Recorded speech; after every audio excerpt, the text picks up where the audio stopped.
আসসালামু আলাইকুম, আমি সাব্বির আহমেদ চুয়াডাঙ্গা থেকে এসেছি। তো দেখেন একটা ফিটিং করছি, দুইটা দুইটা বালতি ট্যাপ, একটা কনসোল কাক, একটা বাথ শাওয়ারের লাইন এটা।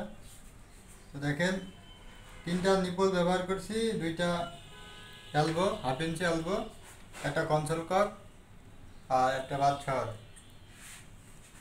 এখানে একটা এলবো আছে, দুইটা বালতি ট্যাপ আছে, দুইটা 1/2 ইঞ্চি টি আছে। আর এটা হলো নর্মাল পানির লাইন। একটা বালতি কল দুইটা কেন দিছো সেটা বলো। মাল্টিপ্যান দুইটা দিছি কারণ এটা নর্মাল পানি আর একটা গরম পানি, মানে গিজারের, এটা গিজারের লাইন আর এটা নরমাল লাইন আর এটা নরমাল লাইন। হ্যাঁ, তো এটা হলো নরমালের লাইন, এটা গিজারের লাইন। এটা দিয়ে চালু উঠবে। আর কনসোল কক কোথায় লাগাইছো? কনসোল কক কিসের জন্য দিছো? এইদিকে কাট করে ধরি বা শহরে পানি দেওয়ার জন্য, পানি আসার জন্য কনসোল কক। এখানে গিজারের লাইন করতে হলে আবার এখানে দুইটা নিপল ব্যবহার করতে হবে, গেট ভালভ আর বল ভালভ। নিপল ব্যবহার করে গেট ভালভ বা বল ভালভ ব্যবহার করতে হবে। হবে। হ্যাঁ, এবার আপনার পরিচয়টা বলুন। আসসালামু আলাইকুম, আমি বরিশাল পিরোজপুর থেকে আসছি প্লাম্বিং এবং পাইপ ফিটিং কাজের দক্ষতা অর্জনের জন্য। আজকে আমাদের মোটামুটি অনেকগুলো কাজই প্র্যাকটিক্যাল হচ্ছে। এখন বর্তমান যেটা দেখেছে এটা হচ্ছে একটা বাথরুমের জন্য গিজারের লাইন এবং নর্মাল লাইন কীভাবে লাগাতে হবে সেটাই এখন আমরা ফিটিং করলাম। এই যে একটা কনসেপ্ট লাগাইছি এবং একটা বাথ শাওয়ার আছে, তার বাথ শাওয়ারের মাথায় নিপল আছে, না এলবো একটা আছে, এলবো দুইটাই এলবো ওখানে চলে গেছে। এবং কনসোল কাকের নিচে একটা নিপল আছে, দুই সাইডে দুটো নিপল আছে এবং দুই সাইডে দুইটা এলবো আছে এবং দুইটা নিচে আছে, একটা নর্মাল পানি আসার জন্য এবং একটা গরম পানি আসার জন্য। এবং এই সাইড থেকে আমরা নর্মাল পানি আসার জন্য লাইন দিয়েছি এবং এই সাইড থেকে যাতে গরম পানি আসতে পারে সেই জন্য আমরা লাইনটা ক্লিয়ার রাখছি। এবার আপনি রুবেল সাহেব কি করছেন বলেন। আসসালামু আলাইকুম, আমি মোহাম্মদ রুবেল, বরিশাল থেকে আসছি।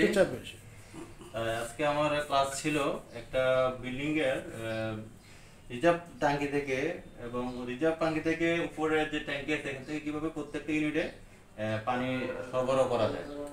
আমি প্রথমে যে স্ট্রাকচারটা বানাচ্ছি সেটা হচ্ছে, আমি এখান থেকে ট্যাঙ্কি বসাবো, বসে এখানে একটা গেট বাল্ব লাগাবো। গেট বাল্ব দিয়ে এখানে একটা টি ব্যবহার করছি, এই টিটা দিয়ে পানিটার যে ইয়েটা যে অতিরিক্ত হাওয়াটা এদিক দিয়ে লাগিয়ে উপরে একটা পাইপ দিয়ে হাওয়া পাইপ দিয়ে, কেন হাওয়া পাইপ লাগালাম কারণ এখানে অতিরিক্ত যে বাষ্পটা সেদিক দিয়ে বাইরে হয়ে গেলে পানির প্রেসারটা খুব ভালো পাবে। এখান থেকে আমি একটা পাইপ লাগিয়ে এখান থেকে এলবো লাগাইছি। এলবো লাগানোর পরে আমি নিচের ফ্লোরে কিভাবে আমি পানি লাইনটা নেবো এটা দেখাচ্ছি। আমি এখানে একটা এলবো লাগানোর পর এখানে একটা টি ব্যবহার করলাম। টি ব্যবহার করে এখান থেকে আরেকটা টি ব্যবহার করে তাই এখানে আমি নলটা ফিটিং করছি। এটা প্রথম ইউনিটে 3টে ইউনিট থাকার কথা, আমি প্রথম ইউনিটটা পরে আপনাকে দেখাচ্ছি। প্রথম ইউনিটের যে পানির লাইনটা থাকবে সেটা আমি টি এর মাধ্যমে একটা পাইপ লাগিয়ে আরেকটা টি ব্যবহার করে একটা নলকা লাগিয়েছি। প্রথম তৃতীয় ফ্লোর, এটা হচ্ছে সেকেন্ড ফ্লোর। সেকেন্ড ফ্লোরে আমি এখানে আরেকটা টি ব্যবহার করছি। টি ব্যবহার করে এখান থেকে একটা পাইপ লাগিয়ে আরেকটা টি ব্যবহার করে এখানে সেম ওইটার মতো একটা নলকা লাগাইছি। বাকি আর 2টা ইউনিট বাকি আছে, এটা আমি দেখাই নাই, জাস্ট একটা করে আপনাদের বোঝার সাথে ব্যবহার করছি। সেম ভাবে আরেকটা পাইপ লাগিয়ে এখানে একটা টি ইউজ করছি, এখানেও সেম কাজটা হবে। এখানে আমি একটা টি ইউজ করব, পরে এখানে একটা নলকা এখানে আমি কিভাবে আরো 10টা আরো আমি করতে পারবো। এই পাশে আরো লাইন আমি দিতে পারবো। কাজ একই, জাস্ট একটা ডেমো তৈরি করে আমরা দেখলাম। শেখার জন্য সবাই শেখার জন্য একটা ডেমো তৈরি করলাম। আসসালামু আলাইকুম।